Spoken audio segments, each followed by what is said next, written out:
Good evening, everyone, and welcome to our first finance meeting of the year. I'd like to call this meeting to order, and we will begin with the land acknowledgement. The Durham District School Board acknowledges that many Indigenous nations have long-standing relationships, both historic and modern, with the territories upon which our school board and our schools are located. Today, this area is home to many Indigenous peoples from across Turtle Island. We acknowledge that the Durham region forms a part of the traditional and treaty territory of the Mississaugas of Scugog Island First Nation, the Mississauga peoples, and the treaty territory of the Chippewas of Georgina Island First Nation. It is on these ancestral and treaty lands that we teach, we learn, and we live. I would like to offer the regrets of one trustee who is not in attendance, and that is Trustee Shailene Penelo, and we are sorry that she's not able to join us. We have an agenda in front of us. Are there any declarations of conflict of interest? Seeing none, thank you. We have an agenda in front of us. I would like a motion to approve that agenda. Thank you, Trustee Edwards, seconded by Trustee Oldfield. All in favor? Thank you. We also have the meeting minutes of June the 7th, 2023. We've had an opportunity to look at those. I need a motion to approve those minutes. Thank you, Trustee Brown, seconded by Trustee Miller. All in favor? Thank you. We will now turn to our director, Director Camille Williams-Taylor, and she is going to offer a welcome. Thank you. Thank you, Chair Morton. Good evening, everyone. In January, the Board of Trustees passed the framework of the strategic plan, setting a course for the direction that we will undertake as a district over the next 4 years. Tonight, we will launch the significant task of finalizing a budget that will not only properly resource the commitments outlined in the strategic plan, but will also, and importantly, ensure that we meet our contractual and legislative obligations, as well as nourish a stable and effective infrastructure. Before I turn the staff presentation over to CFO Wright and his team, I'd like to highlight a few points that are worthy of your attention as we get started. First, and I do refer to the budget booklet that has been provided. First, on page 6, oh my. Okay. First, on page 6, the goal is stated: submission of a balanced budget submitted to the ministry. On page 17 of that very booklet, our revenues are outlined compared with our planned expenditures on page 22. You will note it is a balanced representation. While the budget offers opportunities to improve student experiences, like the addition of 50 EA positions into the system, it also reflects the challenges of unfunded responsibilities that we must absorb, like the CPP and this EI coverage for employees.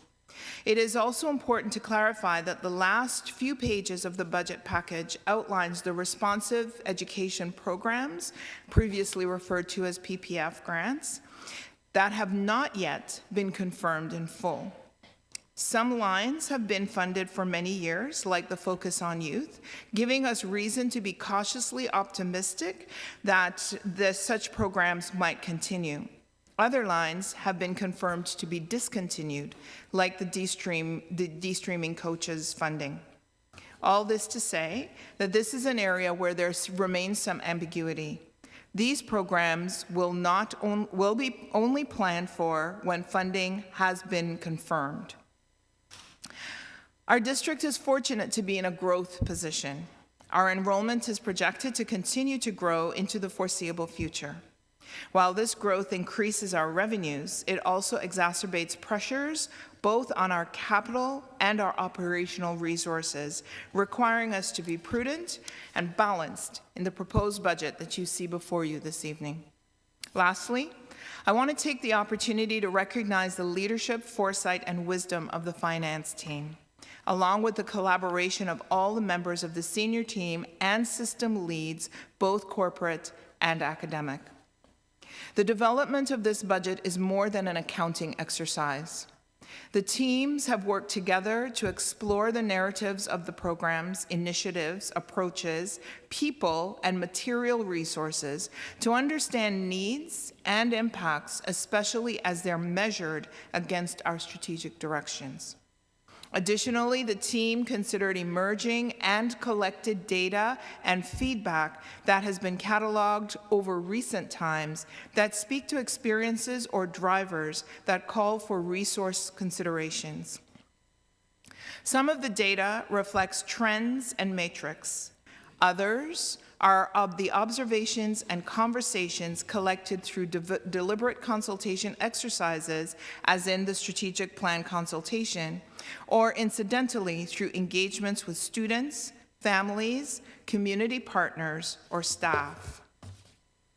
The result that is before you is the balance between high expectations, lofty aspirations, and responsible decisions, all of which ultimately lands at the desks of our students. The professionalism, creativity, and patience exercised to get us here tonight has been admirable and is appreciated. At this point, I'll turn the presentation to the staff as directed by you, Madam Chair. Thank you, Director Williams-Taylor. We are extremely happy to see a number of people in our gallery this evening. Welcome to everybody. We're always eager to hear from the public, and we are very fortunate tonight to have 4 public deputations. We welcome all and thank you for sharing your thinking with us as we proceed with building our budget for the 24-25 school year. We welcome Selena Tandon, Tara Cully, Mary Fowler, and I think we have Carrie Bovair, and with Carrie Bovair, we have Christine Brown. So we welcome all of you.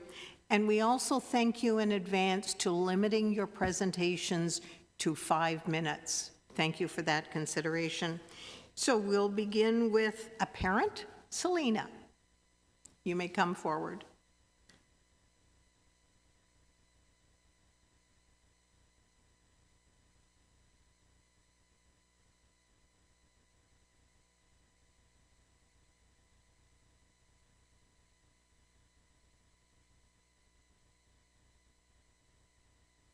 Person, members of the board, thank you for letting me speak today.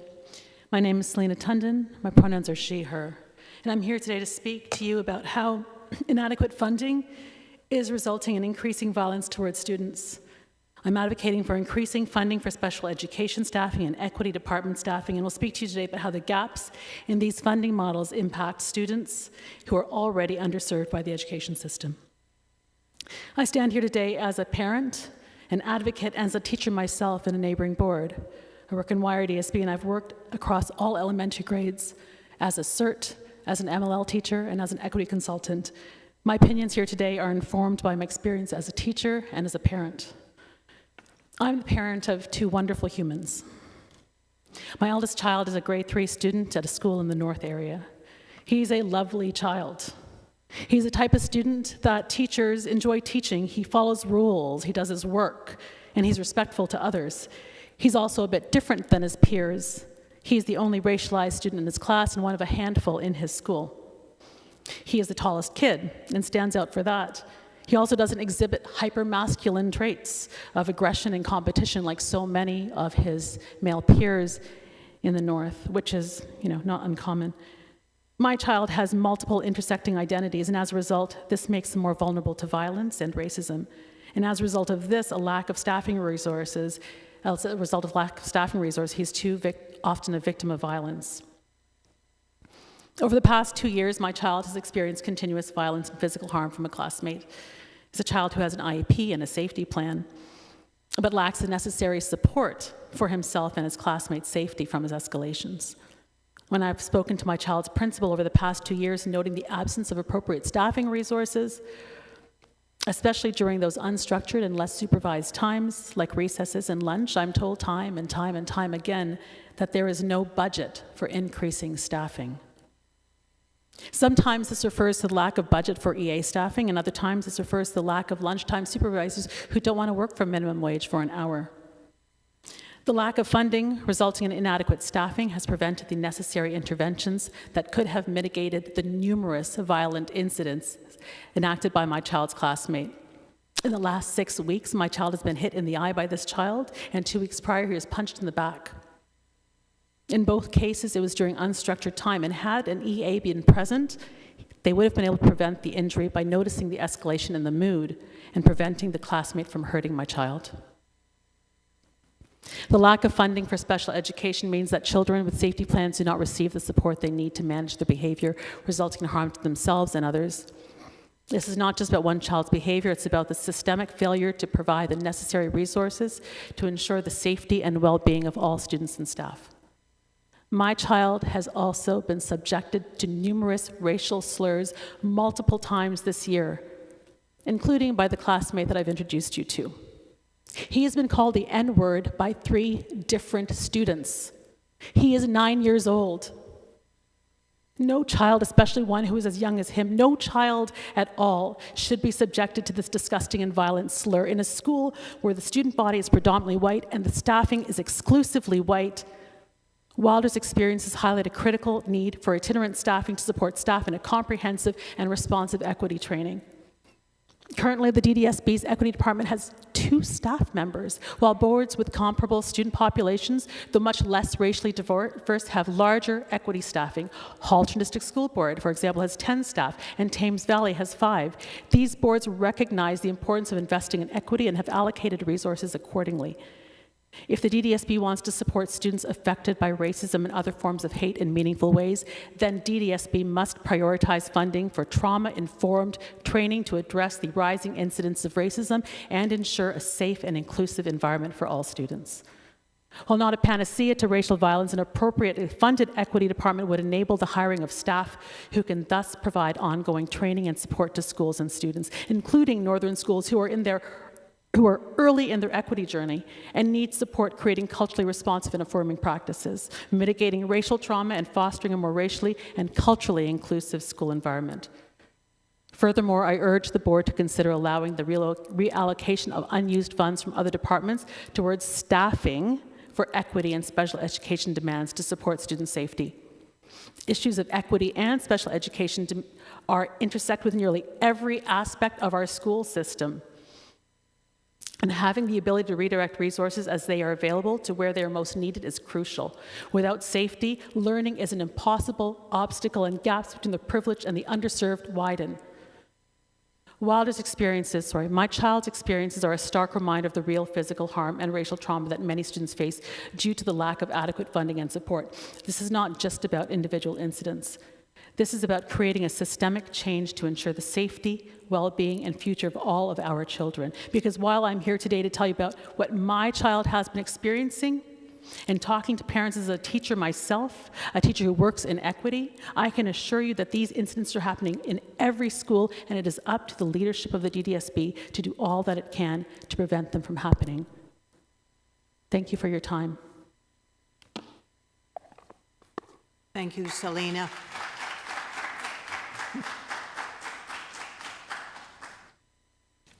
If there are any questions of clarification, we could have those now. If not, we will move on to our second presentation, and it's Tara, and Tara is here representing SEAC. Tara, please.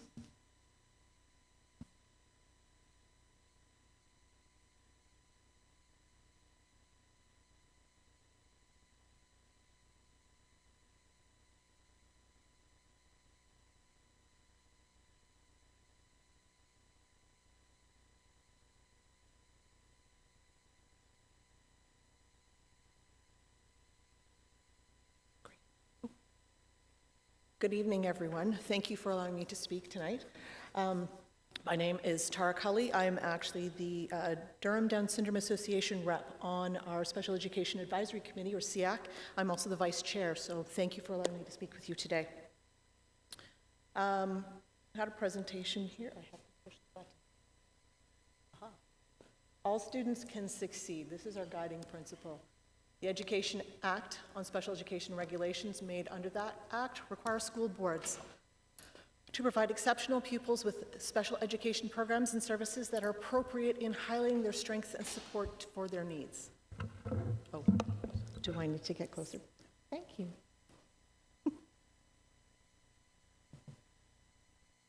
This means that the Durham District School Board, including the Board of Trustees, has an obligation to ensure that our most vulnerable students receive the necessary services and supports to lead them to opportunities for joy, choices, and success. The Education Act and those related requirements outline the expectations for school boards in providing acceptable pupils with special education programs and services that are appropriate for their inclusion and accommodation needs. This also includes the Ontario Human Rights Commission policies and our Accessibility for Ontarians with Disabilities Act, or the AODA. As well, there are significant recommendations from both the, from the OHRC Right to Read inquiry and the Education Standards Development Committee K-12. That have been made by the Ministry of Education to support inclusion. Thanks. We'd like to actually acknowledge a few things in the budget that we know are still sort of pending. There's an interim formula that's still in for our special incidents portion funding. So in future, our shifts to that funding model could change the amounts that we're actually receiving for our students with complex needs that require 2 or more district staff to access learning at school. And the continuation of the additional supports for students funding, supporting additional staffing provided under our now current collective bargaining agreements. We're concerned that this funding and those related positions will not have stability after the end of the period of the agreements in 2 school years. So there's always some good news that we would like to make sure that we're highlighting. We have been, if you have been here before, that we have said that we have been very vocal with our ministry that we are using very, very outdated census data. In fact, 2006 was the last long-form census, and with this year's upcoming budget, the Special Education Statistical Prediction Model, good Lord, is being updated with 2021 census data, slowly phasing out that census data over a 5-year period. So we're hopeful that this will better reflect our population and demographics of the students in the Durham region, as this is a growth region with increasing diversity. So we're hopeful that this will actually provide some relief. As well as indicated by Director Williams-Taylor, the board budget increase included a significant addition to our educational assistance to support student learning, well-being, success. We do still have concerns, and we'd like to highlight those. We recognize that there is systemic ableism and other forms of discrimination that are deeply embedded with this education system and structures. This discriminates against, disadvantages, and causes harm to students with neurodivergent traits, different abilities, disabilities, and other intersecting identities. For example, those based on ancestry, race, gender identity, gender expression, sexual orientation, creed, religion, or socioeconomic status. Ableism and other forms of discrimination contribute to and perpetuates disparities in disproportionate educational access, opportunities, experiences, and outcomes. So we must continue to strive for a truly inclusive and equitable learning environment for all students and staff. Other concerns of particular concern to SEAC, transportation funding. There is continued stress on our transportation system, and the amount of funding provided is not sufficient to meet our student needs. Access to transportation services where required is an essential service for our students and supports a student's fundamental right to be able to access school. We cannot allow the lack of transportation to become a barrier for students. We also echo the board's concern, as expressed in the 2024-25 draft budget book, that overall funding is not keeping pace with the growth in our region, especially for our students with special needs. We are projecting further increases in overall enrollment for the next several years. 2025's enrollments are projected over 83,000 students, and this will continue to widen the gap between available services and needs without additional funding coming from the ministry. Our recommendations, we encourage the board to continue the long-standing support for students with special education-related programming needs at the levels required to provide the necessary supports to allow them to reach their potential. And we would also request that SEAC representation continue to be part of our budget processes to ensure continued partnership and opportunities for input for planning. We'd also like to recognize the long-standing commitment that this board has to sports programs and services for student needs with special education strengths. With those increased budget pressures, we recognize the significance and the balancing act needed to commit within the 24-25 budget to continue funding for special education and programs and services, when recognizing that that is an overspend at the moment of just under $2.7 million for this coming year, which we very much appreciate.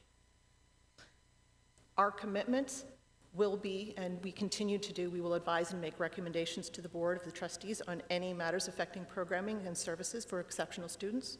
We will request our members work with their respective provincial organizations to lobby the government to effect positive change and advocate on behalf of exceptional students by providing timely feedback to the Ministry of Education, MPPs, and the Ministry Advisory Committee for Special Education, or MACSE, on funding and policy concern. So on behalf of SEAC, we thank the trustees and board for their consistent efforts to find innovative approaches throughout the organization and working together with SEAC to support students and their families. We have the listing of all of our various lenses around our table every month. So thank you. Questions? And on behalf of everyone in this room, we thank you for sharing your concerns and always providing us with input. We definitely appreciate SEAC's relationship with our board. Thank you.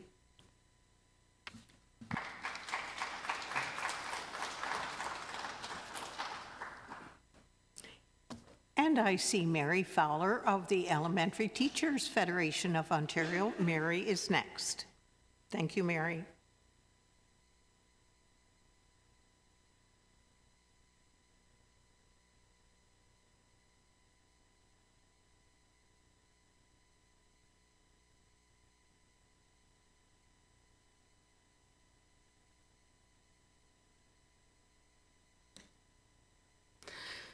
Good evening, trustees. My name is Mary Fowler, and I'm the president of the ETFO Teachers Local here in Durham. I have the privilege of representing 3,400 permanent elementary teachers and over 110 work sites across the district. ETFO teachers work in classrooms as CERTs and librarians, MLL instructors, coaches, and so much more. I'm here today to talk about the elementary teacher perspective on where the board should focus its limited funds for the next school year, all while knowing that since the Ford Conservatives were elected in 2018, education funding in Ontario has not kept up with inflation. And knowing that education funding as a percentage of the total provincial budget has dropped significantly, showing just how little the government prioritizes our students and our system. And I know that that's not news to any of you. It's the tough reality that trustees are asked to navigate. Last week, in preparation for this meeting, I asked teachers what you should know as you consider the district's budget for next year. And I will summarize the hundreds of responses that we received. Our classrooms have been underfunded since far before 2018.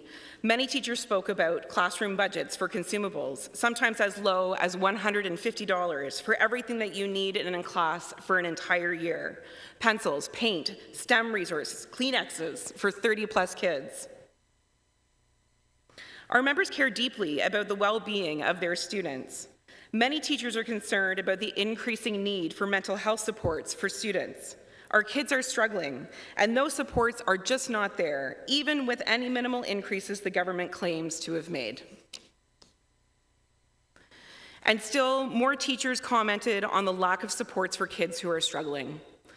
We've discussed many times the issues of violence in our schools, and I look forward to continuing that conversation on June the 5th at the Violence Ad Hoc Committee. But today I will share that the vast majority of our members are calling for additional supports for in-school personnel. This is a consistent request across the district. All regions are looking for additional staffing. In the words of a primary teacher in Oshawa, students shouldn't have to be so angry that they run away from class and become a safety risk in order to get the attention that they need. Or from a junior teacher in Ajax, please send us more support. We have so many kids with so many needs and not anywhere near enough support. Please take a stand and do something to help us help these students. We are one of the fastest growing boards in the province, and it is for this reason only that we aren't seeing redundancies in staffing like our neighboring boards. It's easy to miss the cuts to support, the stretching of resources when the overall numbers are going up. At a President's Council meeting on Friday, the director let us know that since September, our enrollment has gone up by 6,000 kids, an increase of 7.7% to 84,000 students. We know that number is only going to increase more before September. Why is it then that we will only be seeing an increase of approximately 50 EAs in our system for September, an increase of 5.5% from this year? In a system that is already so incredibly short of these much needed and valuable personnel, they will be stretched even more thinly. But what can you do as a trustee? Your hands are tied in so many ways as a result of the underfunding from this government. In the Technical Guide for School Boards 2024-2025, the ministry states that it recognizes that school boards need flexibility to decide how best to allocate resources within their budgets. So be flexible, be creative. For every single dollar that is not enveloped, spend it in schools. Spend it on physical and human resources that directly support student learning. Create more small classes, hire more EAs, help a system that, in the words of many teachers, is broken. You were elected as trustees to be champions of public education, and I think that we can all agree that any cut to our system, whether through inflation or not keeping up with enrollment growth, is not meeting the needs of our students, the students that you were elected to protect. So be flexible, be creative, and if you still cannot create a budget where there are no reduction of supports for our students, then don't vote. Let this budget process fail. Don't raise your hand and be complicit with the cuts that the Premier and the Minister of Education are forcing on Durham students. Stand up to this government, stand up for students, and stand up for the staff who are so desperate to help the students in their care. Thank you. Thank you, Mary. Clarification questions? Seeing none, we appreciate ETFO being here tonight and providing input.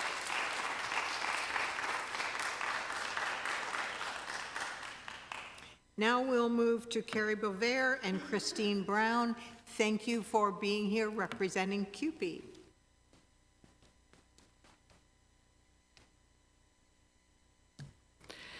My name is Carrie Bovair, and this is Christine Brown, the chairperson for the Con Ed unit.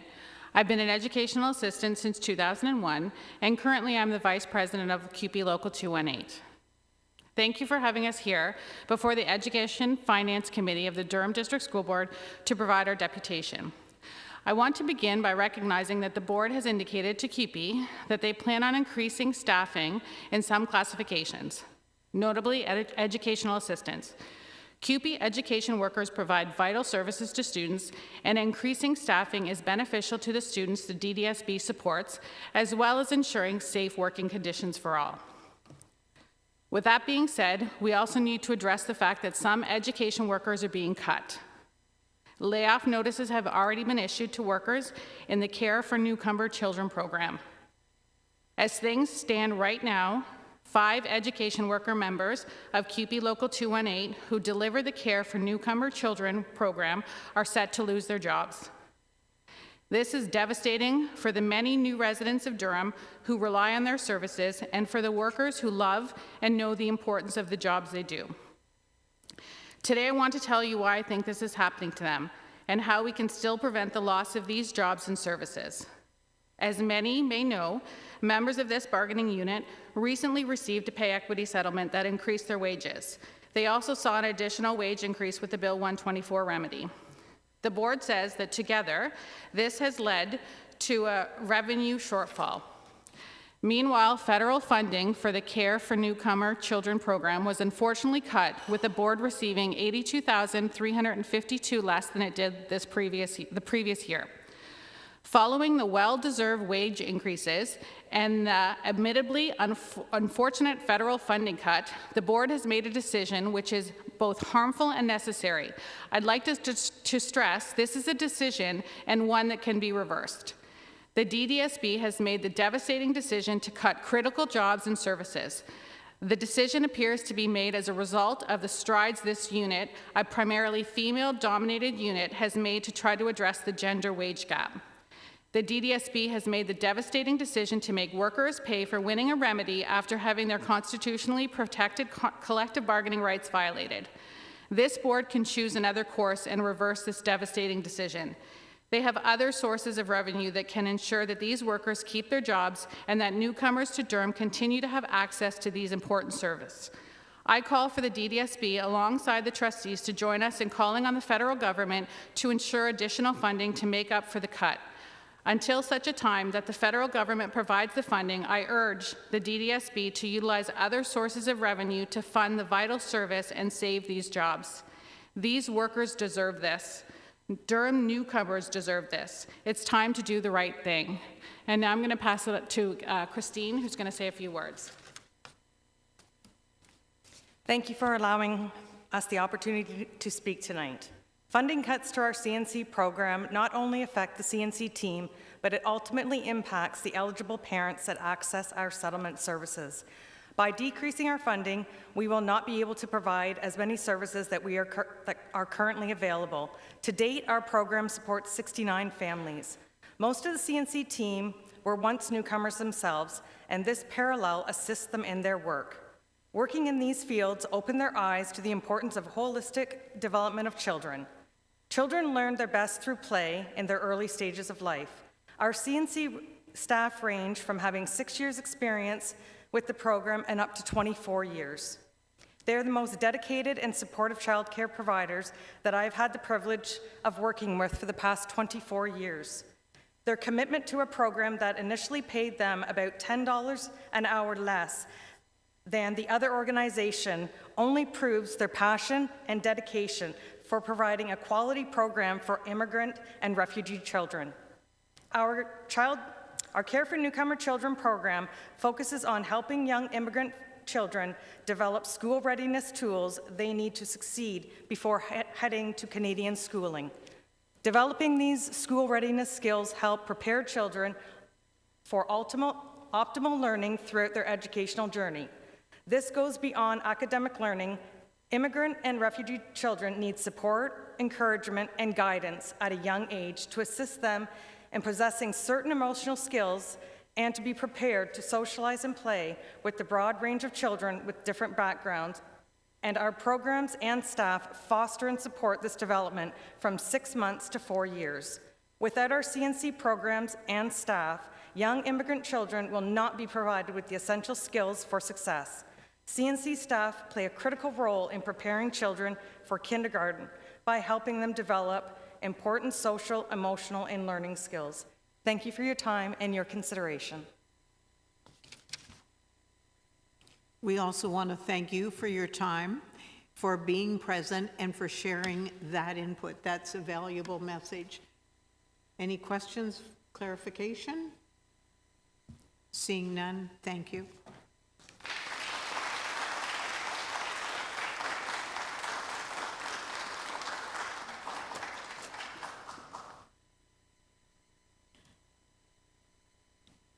This year, there are many things that are new. The GSNs, the Grants for Student Needs, have been replaced by the core education funding with funding pillars. We are eager to see how these changes will impact our students and our staff. So I'm going to call on Associate Director David Wright to share your thinking. Thank you. Thank you very much, Madam Chair. Good evening, everyone.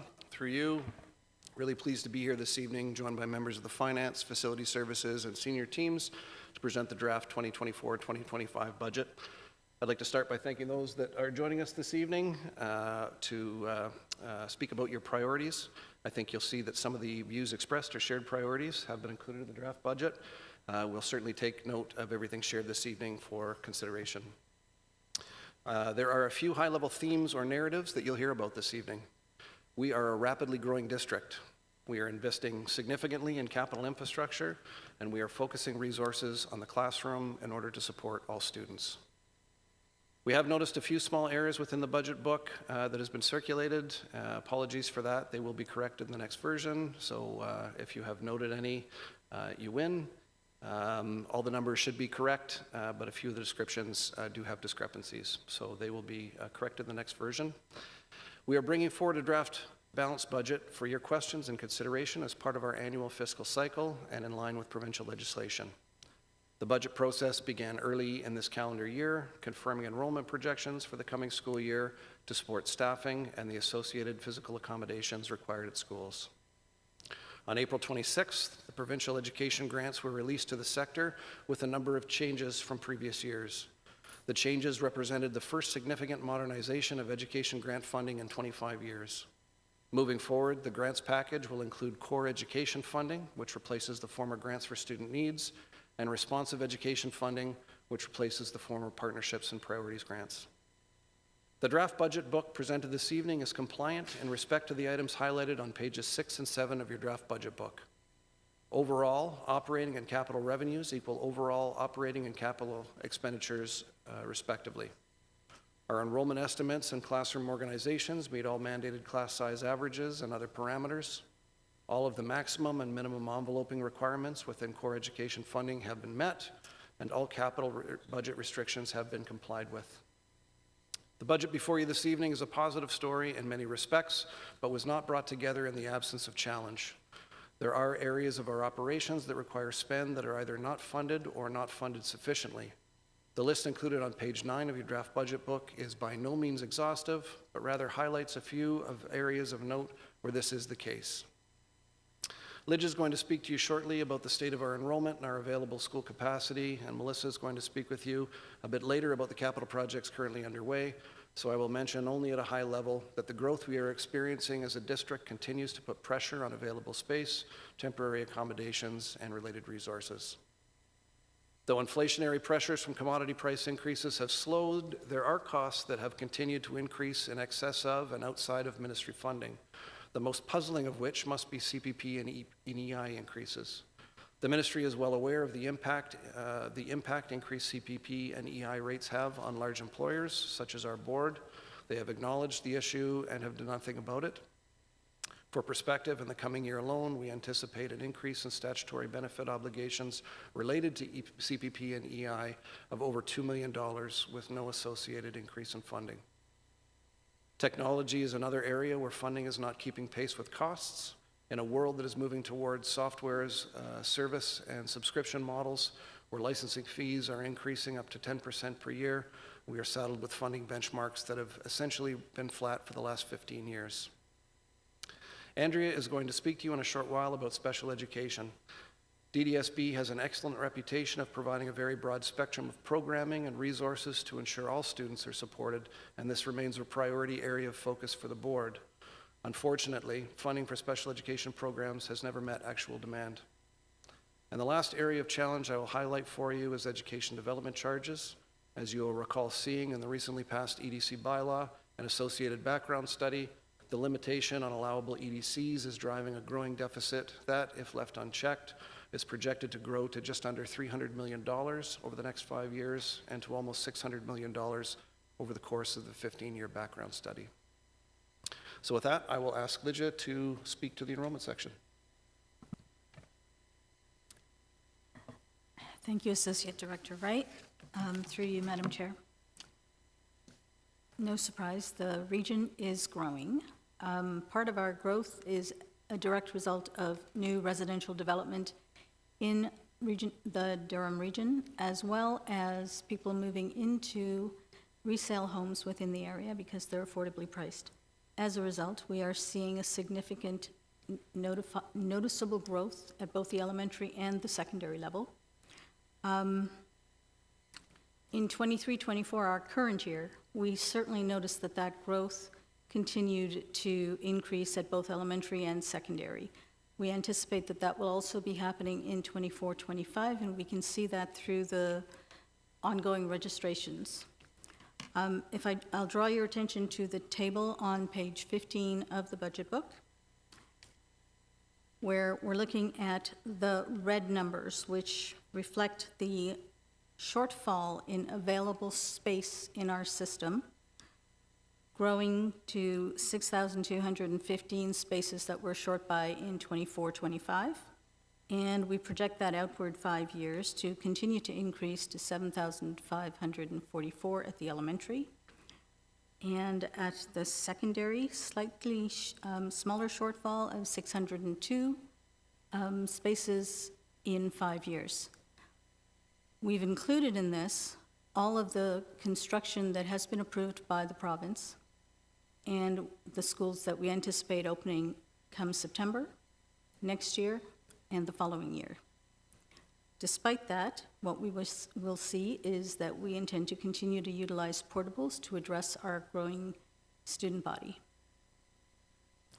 And unlike last year, what we are looking to do is ensure that all students are either in permanent instructional space, flexible spaces that we will create, or portables.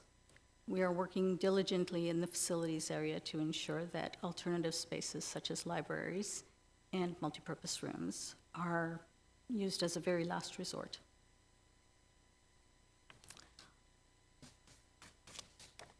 Based on our projections, what we're seeing is that our projected enrollment for 24-25 will increase by about 4% compared to our 23-24 projection, and that's because of growth at the elementary level, and by about 8% overall at the secondary level.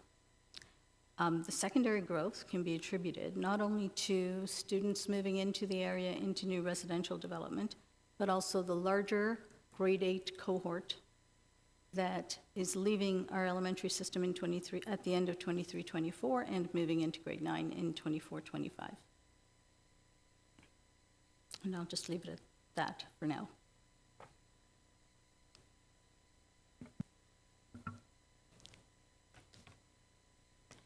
Section 4, operating revenue, begins on page 17 of the package.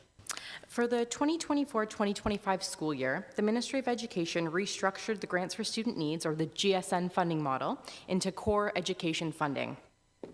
This new model reorganized the former 18 grants and 77 allocations into 6 funding pillars: the Classroom Staffing Fund, the Learning Resources Fund, Special Education Fund, School Facilities Fund, the Student Transportation Fund, and the School Board Administration Fund.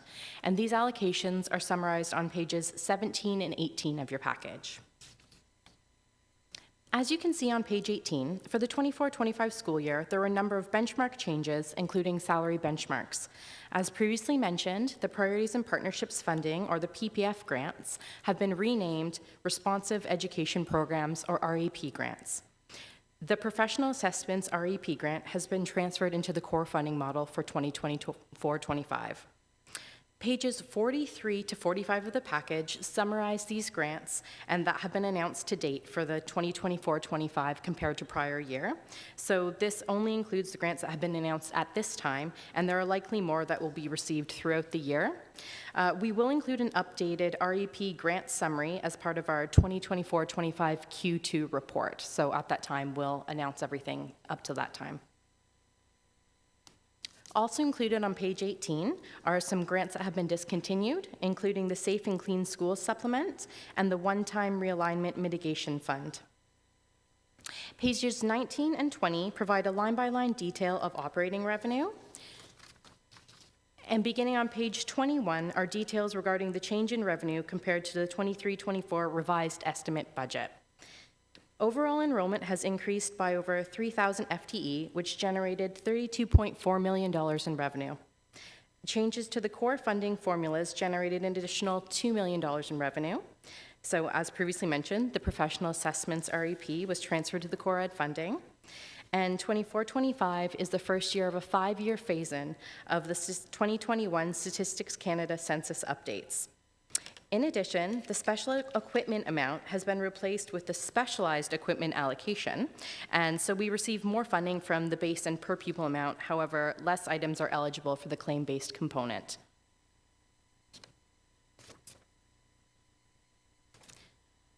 Benchmark changes accounted for a revenue increase of about $16.5 million. The most significant changes are the CUPE negotiated salary benchmark increases and labor provisions for other groups. Another significant change on page 22 of the package is $5.7 million due to an increase in teacher qualification and experience. This will be matched with a corresponding increase in expenditures. The staffing to support de-streaming transition to high school that was provided in 2023-24 has been discontinued, resulting in a decrease of revenue of $3.7 million. Listed under other government grants and fees on page 22 is a Bill 124 benchmark adjustment for $35 million. This is an estimated amount, as the core ed benchmarks will not be updated by the ministry until early September. This will also be matched with a corresponding increase in expenditures in this budget. On page 22 of the package, you'll also notice that the accumulated surplus amount from 2023-24 has been removed, as this budget does not include a draw on working funds. Section 5, Operating Expenditures, begins on page 23 of the package. Pages 23 and 24 outline the different expenditure categories, and these have not changed from prior year. Page 25 provides a line-by-line detail of operating expenditures, and for further information, Appendix A on page 36 contains a breakdown of payroll versus other expenditures, and Appendix C on page 40 contains a further breakdown of FTE by type. Page 26 of the package highlights some of the major expenditure variances year over year. As always, there are salary and benefit changes due to grid shifts, labor relations, benefit, and staffing changes. And you can see the Bill 124 amount of $35 million, which is the expenditure offset to the benchmark adjustment of the same amount included in the revenue analysis. There was some reduction in staffing as a result of the discontinued de-streaming transition to high school grant, but an increase in staffing due to enrollment and a new school opening. Under other changes, you'll notice increased costs of software licensing and expenses associated with the implementation of an enterprise resource planning system, and other expenditure adjustments for enveloping, school operations, and school-level supports to support expenses such as consumables due to increased enrollment. Now I would pass it on to Superintendent Macaulay to discuss special education revenues and expenditures. Thank you. Funding for special education and mental health programs and services, as outlined in the Inclusive Student Services Special Education Plan, is embedded in the draft board budget for the upcoming school year. As Jen referenced, the Special Education Fund is a component of core education funding and is now comprised of 4 allocations. These allocations are enveloped, which means the funding may only be used for special education programs, services, and/or equipment. This grant is the minimum amount that must be spent on special education programs and services. However, the board uses other funding to support special education programs as well. Special education specific funding revenue is outlined in Section 6 of the budget book. Within the proposed budget for the 2024-2025 school year, planned expenditures of $147,298,854 reflect a growth of planned expenditures of $7.9 million over the current fiscal year. It is important to note that funding for Grove School, our education community partnership programs, or day treatment programs, is application-based, but is now embedded within the special education fund allocations under complex supports allocation and is currently projected at $6.2 million for the 24-25 school year. The prioritized expenditures reflected in the draft budget for special education programs and services demonstrates the Durham District School Board's continued commitment to providing effective services for students for their learning, well-being, and mental health. Special education funding is primarily directed towards staffing to develop and deliver programming. Staffing is inclusive of classroom-based supports, school-based supports, and inclusive student services teams. Specialized equipment and supporting professional learning that directly impacts on student learning and well-being are also priorities of the special education funding. In service of students and supporting staff who support them at school, funding revenue and expenditure includes, as Jen referenced, changes to the specialized equipment allocation, funding which gives funding for equipment and technology which have been actioned by the ministry to increase flexibility to districts and reduce administrative tasks, shifts to an interim funding model for special incidents portion, or SIP funding, which supports students with extraordinarily high needs requiring 2 or more full-time staff for health and/or safety needs. A funding model rather than a claims-based process helps keep our staff focused on direct service provision to students and is appreciated. Responsive education programs project funding, including summer mental health supports, summer supports for students with special education needs, educator special education course subsidy, and mental health strategy supports are embedded within the budget. We are also appreciative of a new project grant under responsive education projects for special education needs transition navigator funding of $244,000, which will go towards supporting the work of our work experience and transition coordinators specific to the pathways for students with intellectual and developmental disabilities to, through, and from their secondary school experience. We have embedded and appreciate the continued participation in ministry projects such as cooperative education supports for students with disabilities and exercise that in collaboration across departments. To remain responsive to current student support needs, the senior team has collaboratively supported a proposed addition of 50 full-time educational assistants to the permanent staffing complement of the district. This change is noted within the budget book. It is important to note that as we worked through the draft budget process, as mentioned over the last few months, concurrent to staffing considerations for the school year ahead, the EA Allocation Committee has already completed most of the draft considerations for these assignments of positions based on requests received from schools as part of our annual planning process and enrollment changes specific to students with complex, intensive supporting staffing needs. Addition of 50 positions is a substantive 5.6% growth of the total EA staffing of the district and will have significant impact for students and school teams. As a district, we remain committed to providing a range of programs and services for students supporting their well-being, mental health, learning, including those with special education strengths and programming needs. I'll now pass the presentation over to Melissa for the section on capital budget. Thank you. Tonight's capital budget section 7 can be found beginning on page 28 of the budget book. For the 2024-2025 school year, the total capital budget is $204.1 million. In considering the capital budget, it's important to understand that the revenues recognized in any given year are directly related to the expenditures for the year. So for instance, we may receive an allocation for a new school, and because that spend happens over multiple years, you'll also see the revenue matching over multiple years.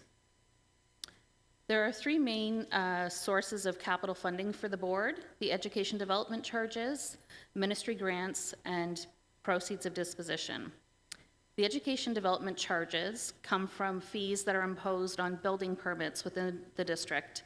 These funds are used to purchase and develop school sites to accommodate the growth-related needs in the school district. The fees collected for 24-25 will be applied to the ongoing EDC deficit, and the site purchases anticipated for the year will be funded out of future collections. The board receives multiple ministry grants for various purposes. One of those is the facility upgrade projects. Those are funded by the school condition improvement and school renewal grants. And the projects that these funds support are repairs, upgrades, and renovations to existing schools and sites. The lists of projects for the 24-25 school year can be found in Appendix B on Schedules 1 and 2. Year over year, the school condition improvement grant allocation for the board has slightly decreased by 0.1 million, and this is a result of the buildings, the condition of the buildings of the board. So as projects happen each year, we improve the condition. Sometimes that fluctuates our grant. The school renewal grant increased year over year by 0.6 million. This was as a result of the increase in enrollment. Another capital grant received by the board is the temporary accommodation grant. This grant funds the lease, purchase, and relocation of portables to assist with the accommodation of temporary fluctuations in enrollment from school to school. The allocation is based on the historical net new portables and relocations that the board has experienced. For the 24-25 school year, this grant has increased by 1.1 million as a result of net board-wide increases in portables and relocations over the past few years. For example, in 2023-24 alone, the board is purchasing over 80 portables to accommodate the significant growth that we're seeing. That's the equivalent of 2 secondary schools or 4 elementary schools. We're also fortunate to be receiving multiple new construction grants allocations from the ministry, both capital priorities as well as childcare and early on funding. These are allocated based on a project-by-project basis based on business cases submitted by the board. Included in the book, budget book this evening, you can see the list of schools that are both under construction and under design that will be opening beginning in September of 2024 through to September of 2026. The anticipated spending on these projects, including total overall budgets, can be found in Appendix B, Schedule 3. The final source of capital funding received from the ministry is for interest on long-term debt. Under the ministry's old model of funding, debt-related or spend related to new construction and major projects was financed, and the ministry provides the funding for the payments, including the interest. The current model is cash. Cash is received twice a year based on expenditure reports. And naturally, because we are not doing any more long-term financing, this amount will continue to decrease each year. The final source of capital funding is proceeds of disposition. And this is revenue that's generated from the sale of board properties and buildings that have been declared surplus. There's currently one property that was declared surplus and is being circulated, and that is the former Cartwright High School. Funds from the proceeds of this sale would be used to address capital needs throughout the system. And finally, on page 31 of the budget book, you will find the overall capital budget summary. And just to wrap up from a process perspective, we're looking forward this evening to hearing your questions and receiving your feedback on the draft budget.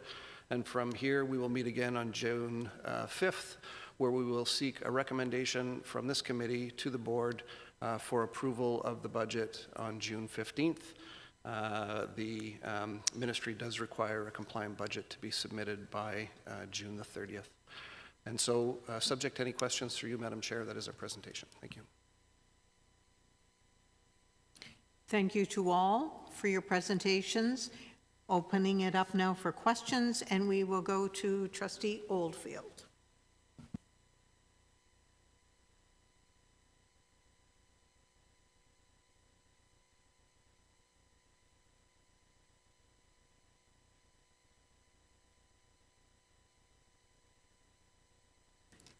Thank you, and through you, Chair.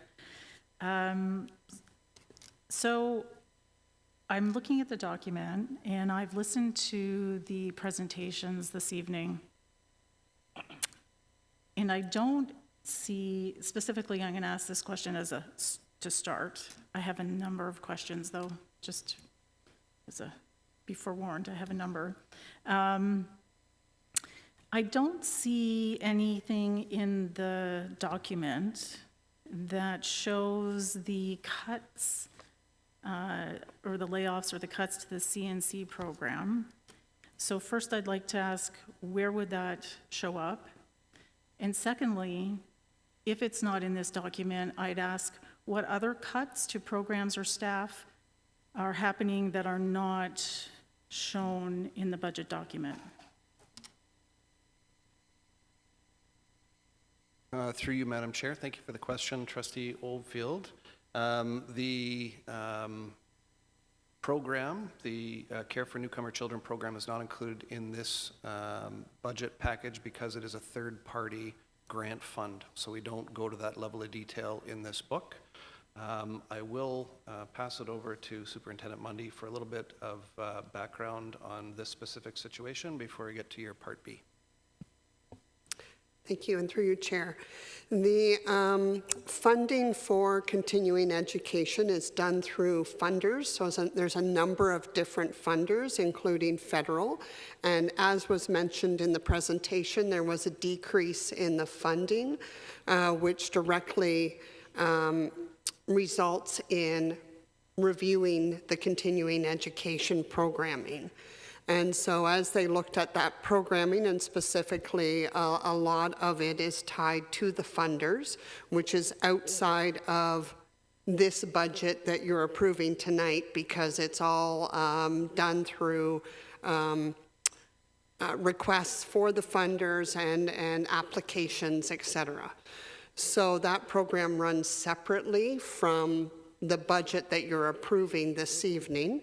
Within it, there was a decision to try and maintain as much of the programming as they could in that program for the new to Canada and the language learners, that they had to reduce the number of childminders. So they still have childminders. They do not have the full complement that they currently have. And with that, there was layoff notices. Working through CUPE, we are meeting with each of the employees and looking at how we can redeploy them into our system based on their experiences and their qualifications. So even though it's a layoff, we're very hopeful that we will have positions for them, if that helps. And just to follow up on the second part of that question, Madam Chair, Trustee Oldfield, we're not aware of any other third-party funded programs that are resulting in any layoffs or loss of jobs for next year. That being said, there may be things that we don't know about because of the way that those grants work.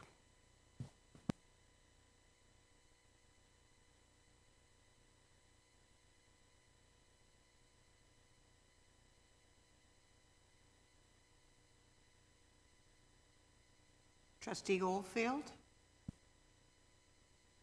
So just, a supplemental to that. So then, so I'm clear, on page, 41 of the package, under continuing ed, all those lines are ministry-funded programs or ministry-funded as opposed to third-party? So if you look at it, page 41, halfway down, continuing ed administration, administrative support staff, school principal, school vice principal, classroom teachers. The only thing that's appearing in this document then for Con Ed is ministry funded. Is that correct? Yes, through you, Madam Chair, that is correct.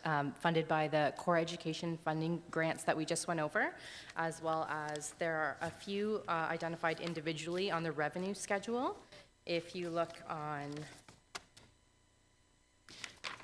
page 20 of the package, under other government grants and fees, the revenue associated with these grants and fees is included in this budget document. And so that is where the CNC funding would appear, is on that line. Is that correct? We have not included the CNC funding in this budget document. It's one of the grants that's included just for your information in the back page of the document, the last few pages. So it's not included in the revenue total, so nor are the expenditures. Can I ask why? So we do report them separately because there's fluctuation year to year, and we bring the report in Q2 of all the priorities and partnerships funding, now the REP funding, because again, they do change so significantly year over year. We report on them separately.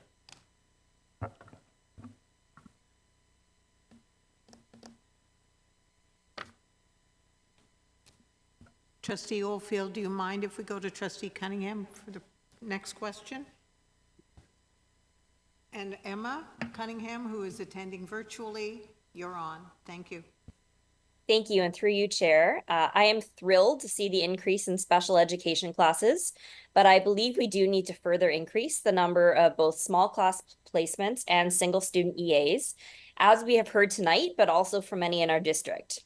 This is an equity issue because many students are not able to live up to their full social and academic potential without the supports they need. And it also takes the teacher's attention away from teaching to step in where no EA is available. Teachers are neither trained or hired for this purpose. I would love to give further consideration to this line in the budget. Thank you. Thank you, Trustee Cunningham. I think next we go to Student Trustee Ben Cameron. Thank you, Chair. I see in the document that we now have a cap on our transportation funding, or our transportation expenditures. I'm not sure if that's new, and I'm just wondering what the impact of that would be on us, if at all.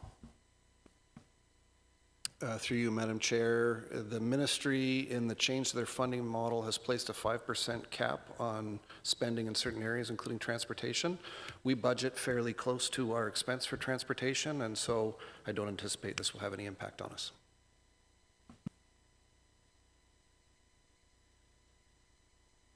Do you have a supplemental?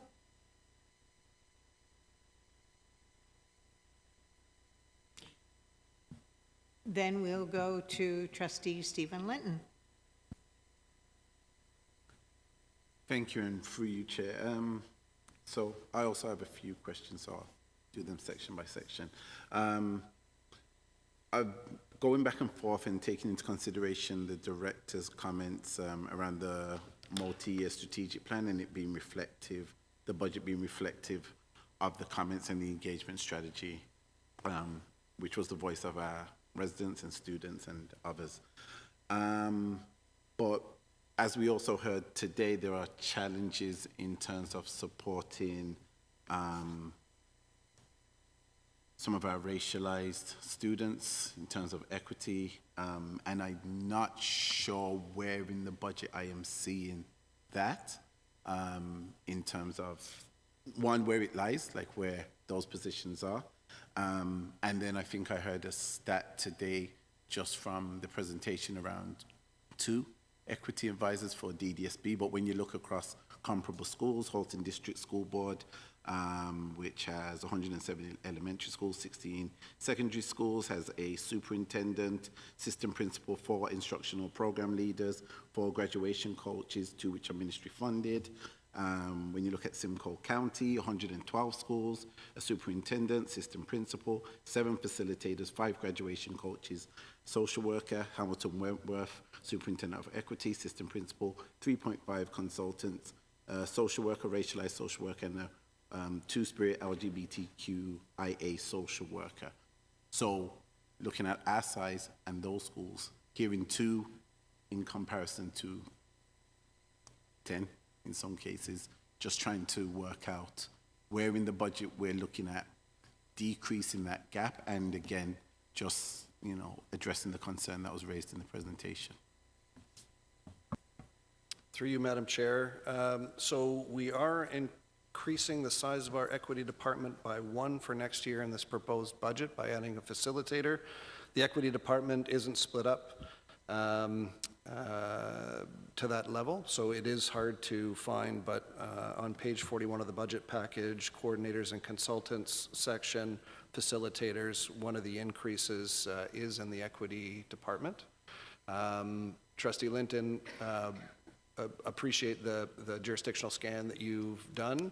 I don't know that we have done a similar jurisdictional scan in terms of the construct of our equity department or the construct of our senior team, et cetera. I think boards have just taken different paths to being where they are. So I don't have a response to that question. Apologies for that. Happy to turn it over to Superintendent Lazarus to see if she has anything to add.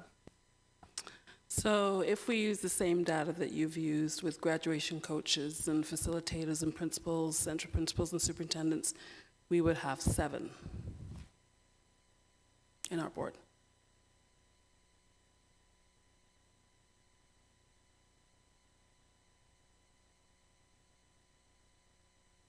Thank you. We'll go back to student trustee Ben Cameron, who has another question.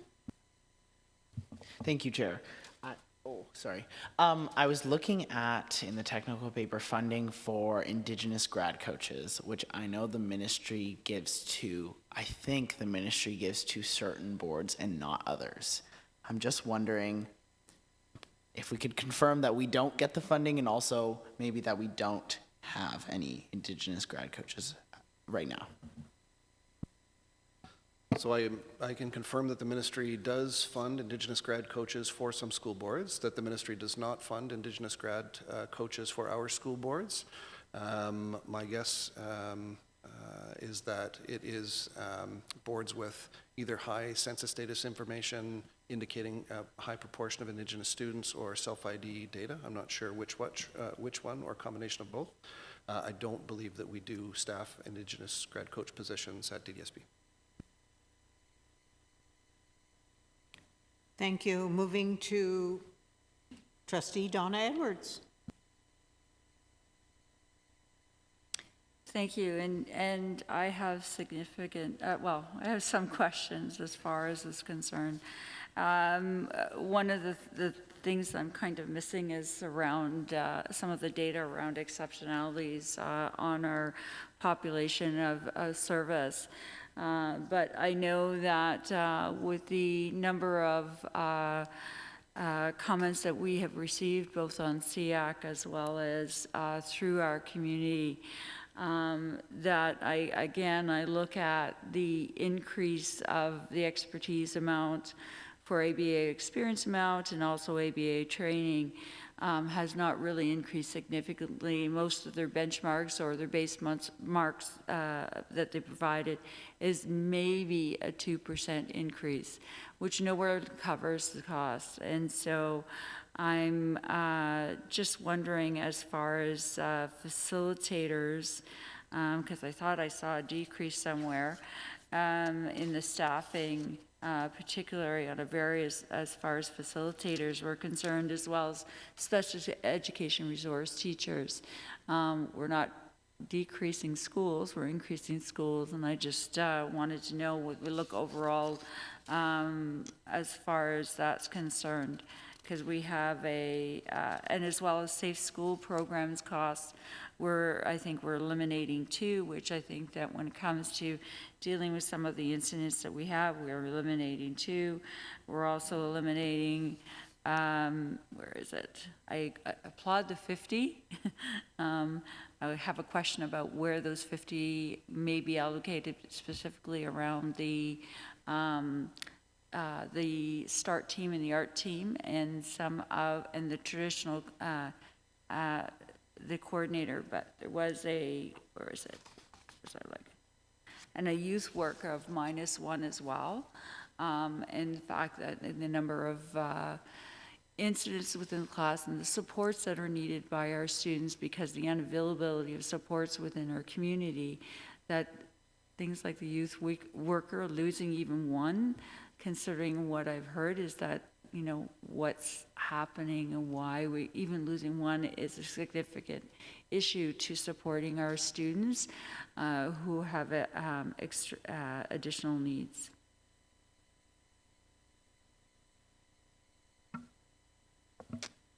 And through you, Madam Chair, I would love to just walk through some of the changes, if that's okay. Some of the lines are reallocations from one area to another. So if we're on page 40 of the package, you had mentioned the -1 youth worker. That position was actually reallocated to a social worker position. So you'll see on the social worker line, it's a 1.0 increase. So that was just a move from one line to another. I think you had also mentioned The safe schools, the decrease in safe schools of 2, that again was a reallocation for a VP position and 1 facilitator position. So that facilitator line on page 41, about midway through the page, of 4 facilitators is actually comprised of the 1 anti-oppression facilitator, 2 well-being facilitators, and the safe schools facilitator moving to that line. So apologies, I know it can be confusing as we kind of reclassify based on how the ministry requires us to code accounts. And then please let me know if there's one that I missed that you were looking at.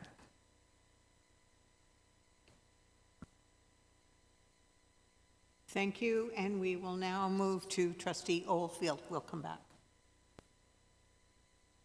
Thank you, and through you, Chair. I have a question regarding the unenveloped budget. So I guess what I'm trying to figure out is how much or what percentage of the unenveloped budget is being spent on staff that provide direct support to students. So my challenge here is that I'm looking at a budget and my priority is student success and wanting to be able to know that we're doing the best we can to put the money where we really need it, which is direct support to students, whether that's staff or in other ways, but that is, and I'm finding it a challenge to really know that. I'm not saying that that's not the case, but I don't easily see that. And I'd really like to be able to easily see that so that I could support a budget, but I don't. And I am very concerned that things are being canceled, or maybe programs are not being able, students aren't being able to access programs because we have more schools, we have more students, we have less money, right? We're down, if you look at the inflation rates, we're down $776, excuse me, and 41 cents per student since 2018. That has to translate into less somewhere. And I really don't, and maybe I'm just being,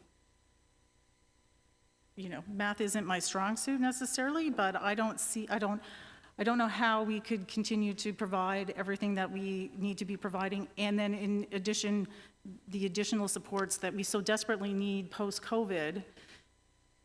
And so I'm struggling. I don't know how other trustees feel, but I don't see a budget before me where I go, yes, look, we're taking this money as much as we can and we're putting it in the classroom for staff, for supports to students. I don't see that. And I don't, and maybe it's not even possible because I understand that we're sort of, and I keep thinking, sorry, of what my grandmother used to say, you can't make a silk purse out of a pig's ear. And it's kind of what we have from the ministry in terms of funding.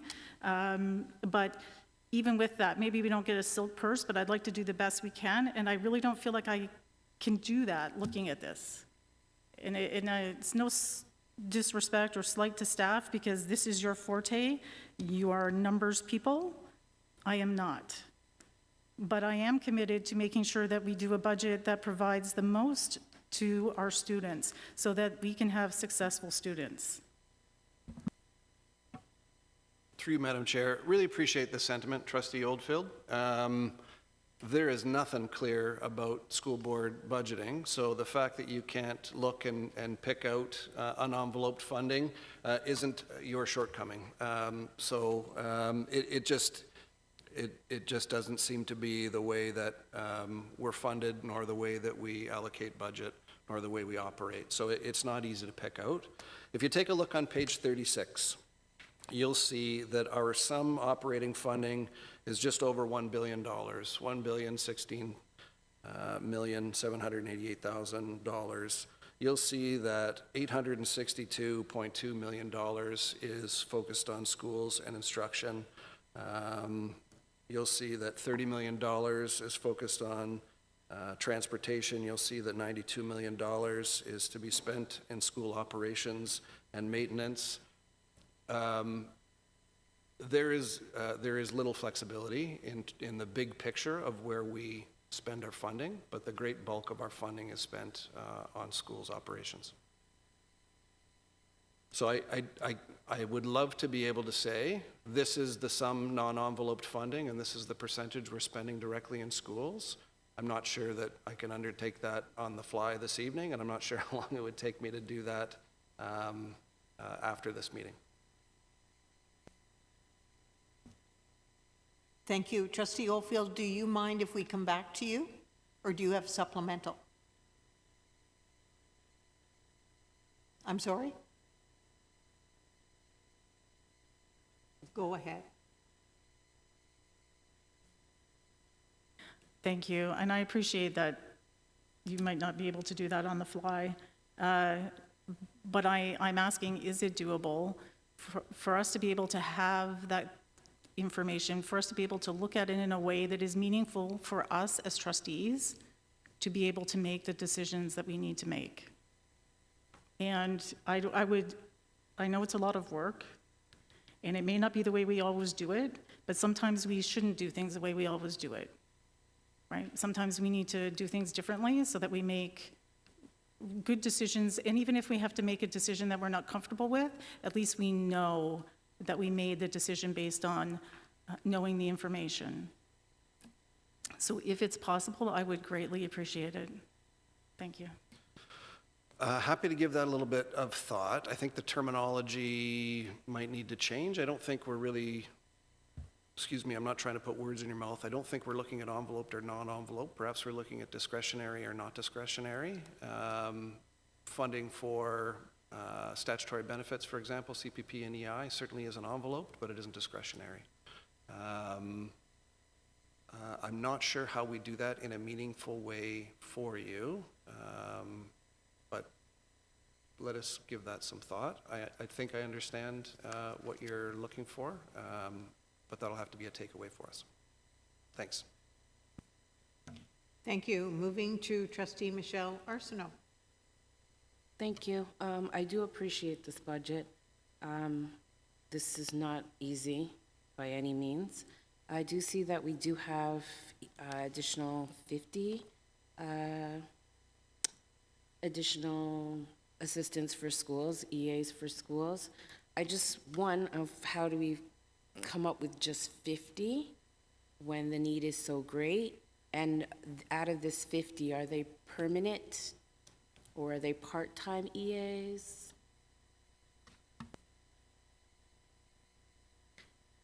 Through you, Chair, and thank you so much for the question. It is always a delicate balance in looking at programs and service resources, but we appreciate the expertise and skill and heart that educational assistants bring to kids every day in classrooms. So the senior team collectively engaged in a cross-district scan in terms of the supports and resources, supporting models similar to ours in terms of the majority of students accessing through regular class or mainstream placements, and then those that need it separate or different through special education classes, which have also been increased for next year. And so we engaged in that analysis and felt that at this point, again, within the confines and challenge of a balanced budget, that 50 was where we would position the ask in terms of kind of right fitting to the needs of kids in the district. That support from educational assistants also sits alongside other professional roles in classrooms, such as ASL interpreters, interveners, and we have a language acquisition support worker as well. So looking at the needs of the students and what professional group is best to be alongside them, and that's how we delineated the request that you see in front of you within the draft budget, collectively across the team. And to your second point, they are permanent full-time roles within the permanent complement of the district. Moving to student trustee Ben Cameron. Thank you, Chair. While recognizing that we are putting 50 more people in our classrooms as EA, I'm sure that would kind of be the headline of our budget. I'm concerned that that also comes with reducing our number of guidance counselors by 13, 12.9, but 13. I hear from students a lot about the need for guidance counselors and support in our schools and what they do.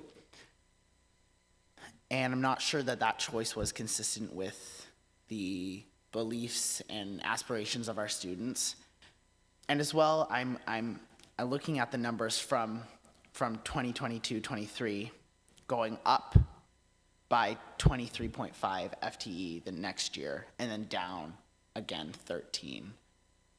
I'm wondering why that decision was made, and yeah, how we can prevent these fluctuating numbers of guidance counselors and things like that, going up and going down, things like that. Thanks. Through you, Madam Chair, great question. The elementary and secondary guidance counselors that you see positions being reduced in the budget are directly related to the de-streaming and transition coach funding from the Ministry of Education. So the ministry gave us $3.7 million last year to hire de-streaming and transition coaches, and this year, for next year, they're taking it away. So it's a direct result.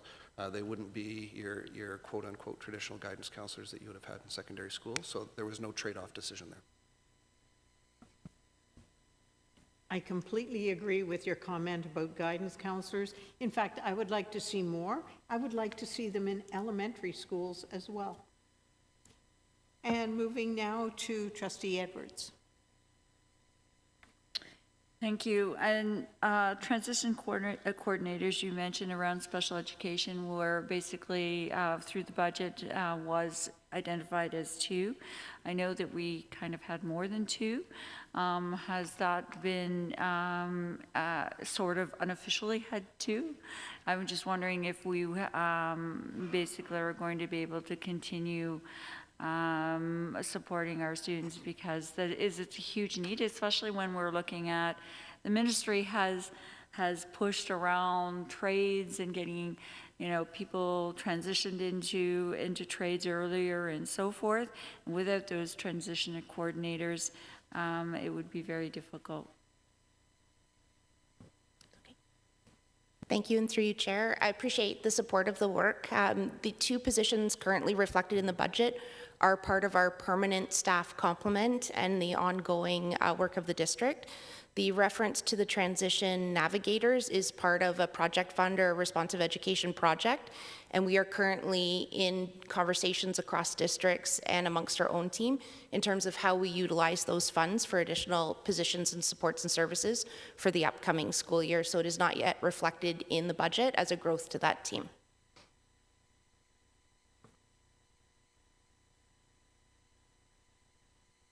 Then we'll move to Trustee Kelly Miller.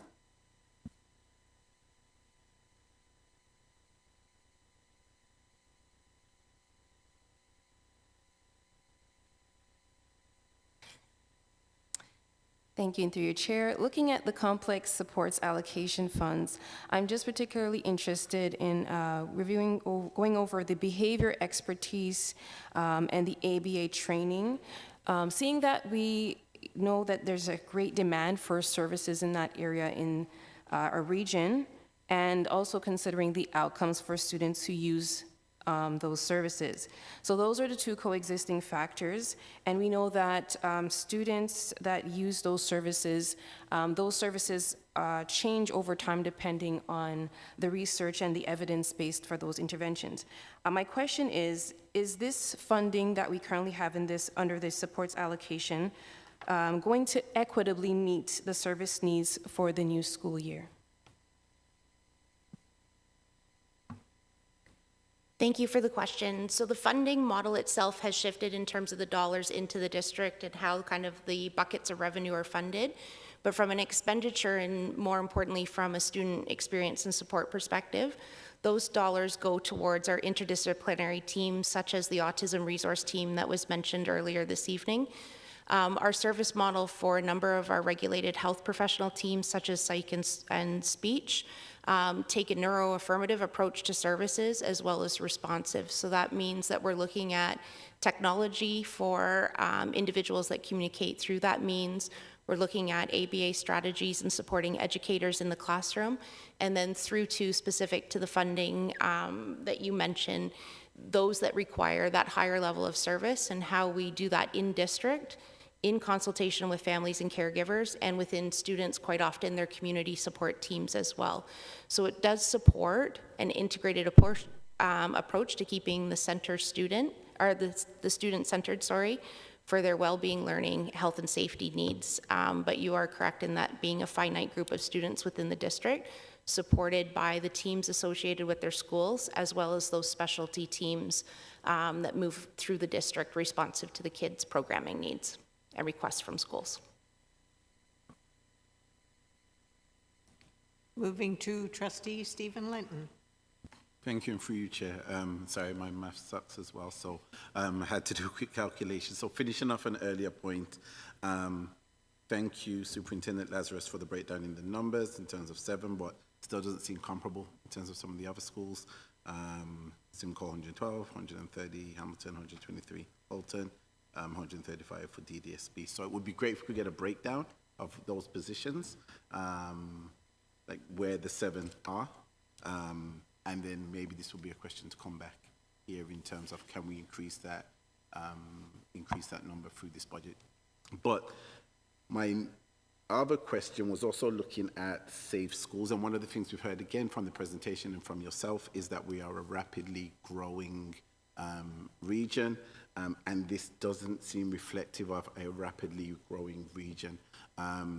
We had presentations that spoke to newcomers and influx of refugee and asylum seekers, but I'm not seeing, some of the positions reflective of being supportive of that. So hoping we can take that into consideration.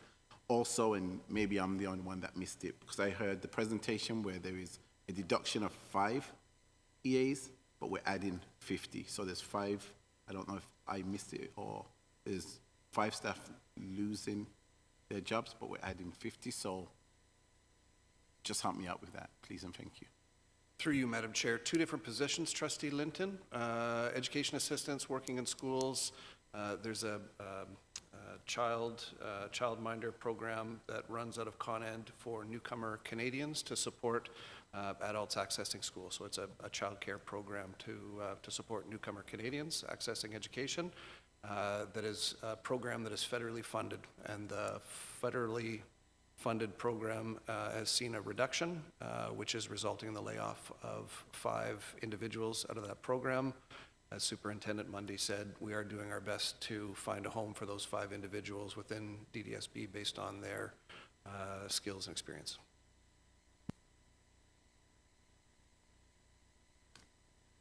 Thank you. I have a question. Will a minimal increase of $259,000 in student transportation fund be enough, considering the fact that we are a rapidly growing board with approximately 80,000 students?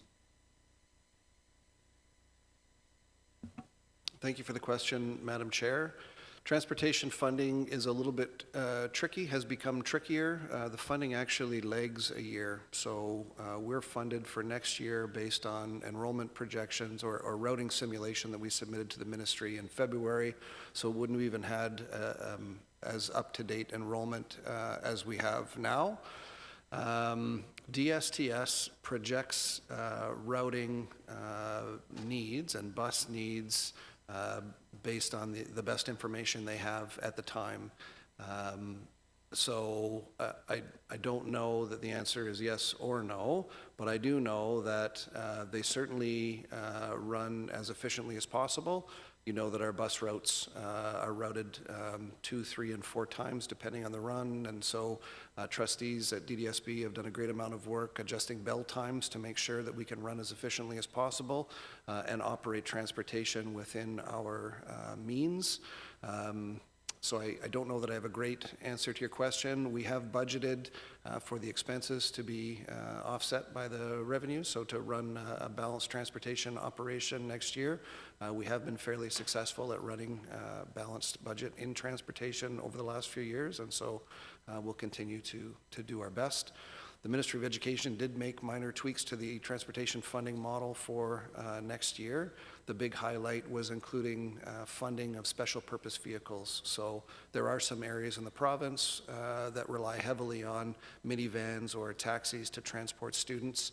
DSTS saw the writing on the wall a number of years ago and phased out using minivans and taxis because they are not as efficient as running larger buses. And so if you can find a driver for a larger bus, you can put 70 students on it instead of having a small handful in a minivan or a taxi. So the big impact won't be felt by DDSB because we have very few of those vehicles operating. The ministry made a commitment to ensure no board received less than a 3% increase to their transportation funding for next year. I think that is the small increase that you mentioned. And so that is, will go to help offset the increase in operator contracts that we have. But anyway, I don't imagine that there will be any significant changes in transportation for the next year that will drive us into any significant deficit. Moving to Trustee Donna Edwards.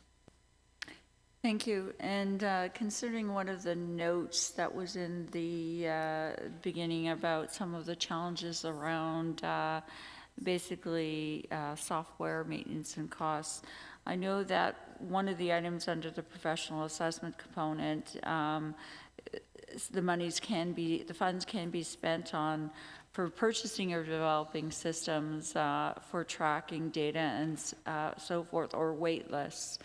And I just, when I looking at that, I think from a trustee's perspective, we would like to ensure that the wait lists are first, but then when you start producing, having the number of people that we have in order to provide assessments and so forth, I'm just wondering, have we done any partnerships with other boards and maybe providing, if we have a system or sharing systems or something like that, to sort of share costs, and if we have to do data tracking to support our needs and our services?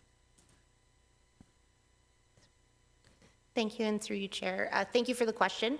So in terms of clinical services and assessments, last summer we migrated from a smaller software program into one integrated in PowerSchool. We are currently working on the modules in terms of specifics related to clinical assessments. So what the software will enable us to do once we get it launched is to track each step of the process and know exactly how many students and where in the district students are in terms of a confirmed commitment to assess, the assessment being initiated through to the results being shared with the parent or caregiver and the educators based on consent. We are building it off of a module that is currently in play and in use in a couple other districts, including York Region. So the costs for development have been minimal and based largely on the staff expertise between our tech department and Inclusive Student Services. In the meantime, we did not have a central wait list for supports and services, and this last January, February presented the opportunity to do so. And so we've done a lot of learning in terms of what that looks like, separate than a dedicated professional within the schools. That's allowed us to mobilize different clinicians across the system to make sure that there is equitable access to assessments, and we'll be growing forward from that learning, aligned with the results of the Auditor General report and recommendation to a couple other districts. So keeping that as the framework, using the software transition that we've recently moved through, and then that is part of our next step of development, is specific to your question. Trustee Linton. Yes, too. I'm nearly there. Just seeing the reduction in terms of the safe schools, so a deduction of 2. Just wondering what the logic and rationale. That's on page 41. Through you, Madam Chair, on page 41 of the package, if you're looking at the negative 2.0 FTE under safe schools, that was actually a reallocation to different lines, not a cut. We had a facilitator reallocated to a line 2 above. You can see 4.0 facilitator increase. That was one Safe Schools facilitator just reallocated to that line, a coding change from the ministry, as well as the 2.0 well-being facilitators and the 1.0 anti-oppressive practice facilitator, as well as a VP reallocation that we put on the administrator line.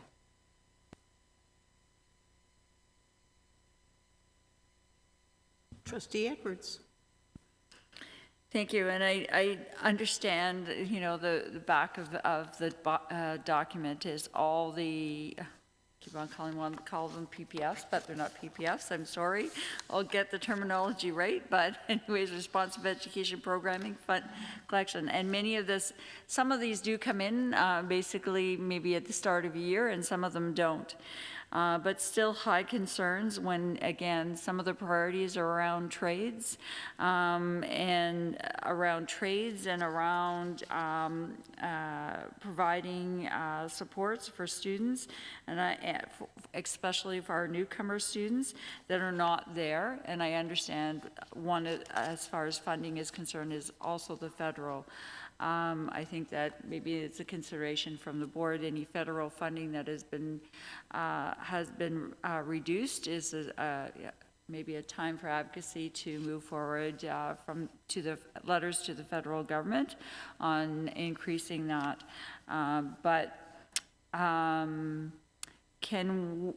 I know I've asked you this before, can you give an estimate of some of those things? Well, we already know the federal one was reduced and we won't get that one, but is there any of these other fundings that you think that might come back in September, October? Thank you for the question through Madam Chair. We're also trying to remember responsive education program, so the name change has thrown us too. We really don't have a good sense of what won't be showing up next year outside of knowing for sure we're losing the $3.7 million related to de-streaming and transition, understanding that funding would have been beneficial for another year to really help build some capacity. I believe that was about $100 million on a provincial level. So the funding perspective has changed a little bit. I think we'll see smaller amounts flow through the responsive education program. It is intended to be time-limited funding going forward. Anything that will be of longer term, I think the ministry has indicated they'll include it in the grants package or in the core education funding. So I would guess that what we have seen announced so far is likely what we are going to see in this grant funding for the coming year. Trustee Linton. Yeah, my last question. So again, as I look at the multi-year strategic plan on the Ignite Connection, there's a commitment to engaging students, building trust in a shared purpose, and fostering opportunities to meet, which sounds like a lot of the work that we do for our SCCs across the board. My understanding is they're given a budget of around $500 to do some of this work. So I'd like to ask if there's any room or conversations around increasing that budget, given how integral they are to our community engagement and really getting parents involved and sharing information around some of the initiatives across the board. Thank you, Trustee Linton. Through you, Madam Chair. If I could just, at a high level, explain what the funding is. So you're right, the ministry does fund $500 per school to support the work of the SCC. Just a little bit of a nuance. Schools don't give SCCs a budget of $500. That's not the intention of the funding. The funding from the government is intended to defray the costs associated with running an SCC. So if an SCC needs resources or materials to run their meetings, or if they have a speaker or something like that, I think that $500 is available to support that. But just for clarification, SCCs don't receive a budget at all from schools or from the ministry. The money is meant to defray the cost of operating the SCC. The funding is defined and limited from the government, and so it would be a reallocation of money to SCCs from school block budgets. And I'm not sure that that's a decision that would be favorable at the school level, but if money were to be reallocated, that would be our recommendation of where it would come from, but respectfully not one that we would recommend.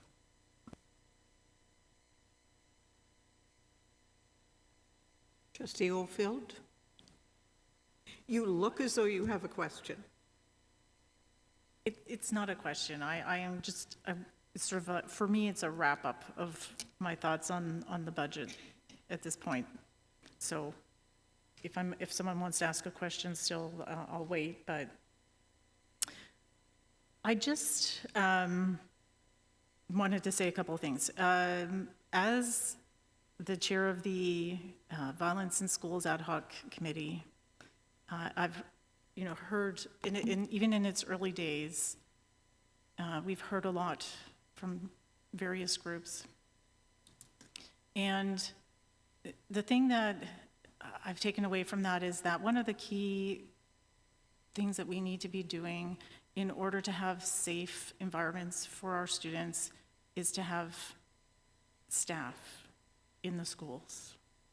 And I know this is a challenge because we have a short period of time. We've got the funding late, and we have to try and get this done on time for what the ministry would like, although they should have got their house in order first, and then we would have had enough time to have hopefully a lot of meaningful conversations. But I'm concerned because I feel like it's an uphill battle to try and do everything that we need to do to ensure that we're providing the best situations for all our students with the diverse needs that our students have, and being able to provide the staff so that we have the programs, so that we have the safe environments. So I appreciate Associate Director Wright has said that he's going to try and provide me information so that I feel like I'm making a better decision. The other part of it is that we are looking at a budget, or so far, as I understand it, the only thing that's being cut is a program that provides childcare for new Canadians to attend school. And I would hedge my bet that most of those people attending school are women. And so we're cutting a program that provides childcare for racialized women to be able to go to school. And that does not sit well with me. So I don't know what the answer is, but I am committed to looking for solutions that do not take the most vulnerable communities in our jurisdiction and cut the programming for them. And so I'm really I'm hoping to see in the future information that provides us with the ability to look at that so that we know that we're making the decisions on this budget that provides funding to ensure the best for those communities and for our students. Because I understand it's no slight to anybody in this room. I know a lot of hard work went into this. I know we're working with, it's like working with crumbs. I feel like it's like being in a breadcrumbing relationship. I feel like that's what it's like with the Ministry of Education. We're being breadcrumbed. We can't keep pace. We can't keep up with the school builds. We have overcrowded schools. We don't have the proper supports to special needs students. We don't have proper funding for technology. We don't have transportation funding. We don't have sufficient EDC funding. We don't have any of it. And yet we're supposed to make this magically happen. But I think that we need to be really mindful that the main thing is that we have the supports to students, that there are safe environments, and that we're not looking at a group that is a group of marginalized women and cutting a program that could mean like the most incredible difference in their lives to be able to go to school in this new country that they've come to. And on that, I'm done for the evening. Thanks.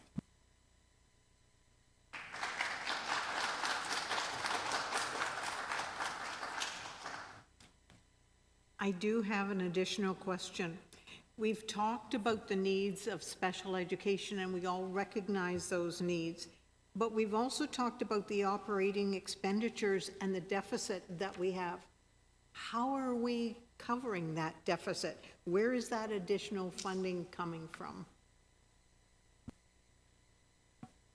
I'm sorry, Chair Morton, can you be a little bit more specific with which deficit you're referring to? The special education deficit? Exactly, yes. On pages 24 and 26. Thank you. So the ministry does fund grants in the 6 buckets that Jennifer told us about earlier today. Some of that funding comes tied specifically to a purpose, and some of that funding does not. And so the funding that does not, and to you, Trustee Oldfield, this is the tricky part about answering your question too. So we know that we don't receive sufficient benchmark staffing for anybody. We know that we don't receive sufficient staffing for special education. We know that we don't receive sufficient benefits, benchmark funding to cover CPP and EI. And so all those little pieces of funding that aren't tied to an envelope go to offset the decisions, the staffing decisions that we've made, the program decisions that we've made, and our statutory obligations. And so any flexible funding that we have within the grants go to offset those areas that trustees have deemed a priority over time in previous budgets. A further comment, and this is for Melissa Durwood. You did say that we are purchasing 80 portables. It was 80.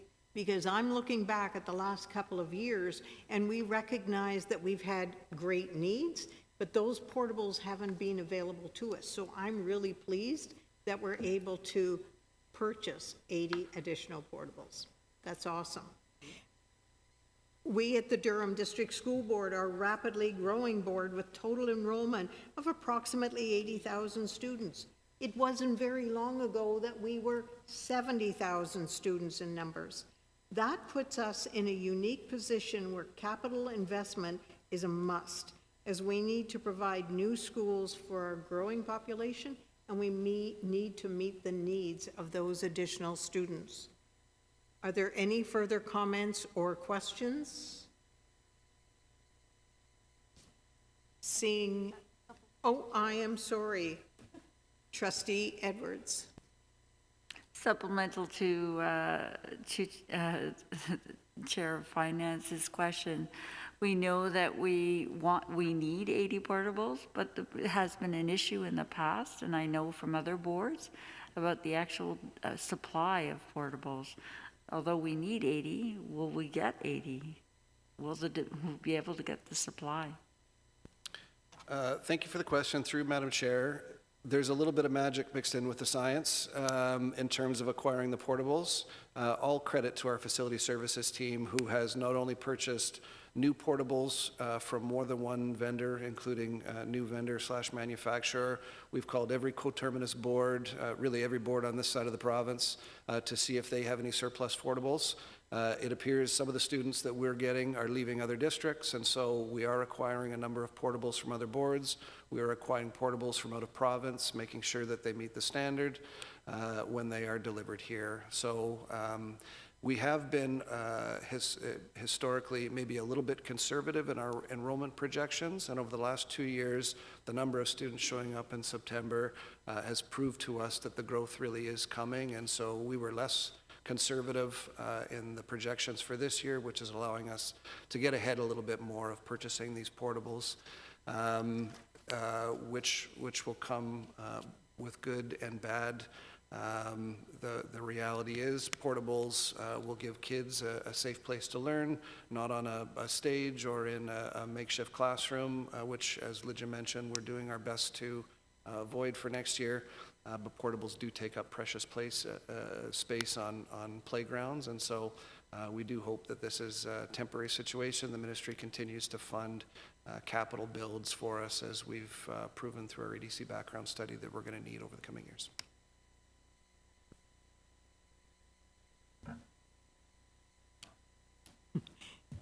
Trustee Miller.